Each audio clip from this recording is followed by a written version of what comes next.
প্রাকৃতিক দুর্যোগের সুযোগ নিয়ে সীমান্ত পেরিয়ে ভারতে ঢোকার চেষ্টায় বিএসএফ এর হাতে পাকড়াও বাংলাদেশের এক সেনা আধিকারিক।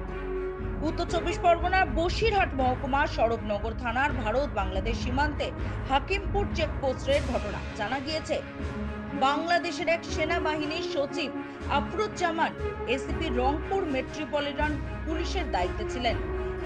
বাংলাদেশে ইউনূস সরকার আসার পরে সাতক্ষীরা জেলায় তিনি আত্মগোপন করেছিলেন।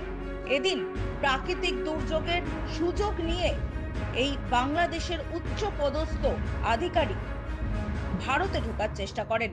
হাকিমপুর সীমান্ত দিয়ে ভারতে ঢোকার চেষ্টা করলে তাকে 143 নম্বর ব্যাটালিয়নের সীমান্তরক্ষী বাহিনীর জওয়ানরা আটক করে।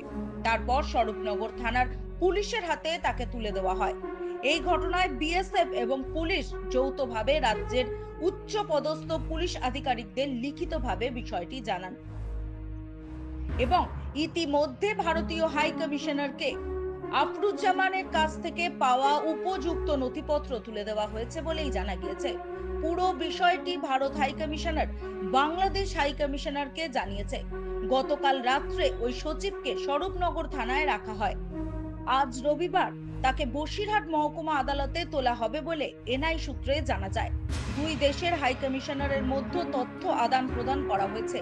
প্রাথমিক অনুমান, তার জীবন রক্ষার জন্য বাংলাদেশে দীর্ঘ কয়েক মাস সীমান্ত এলাকায় আত্মগোপন করেছিলেন ওই ব্যক্তি। তারপর গতকাল প্রাকৃতিক দুর্যোগের সুযোগ নিয়ে তিনি সীমান্ত পেরিয়ে ভারতে ঢোকার সময় বিএসএফ এর হাতে ধরা পড়েন।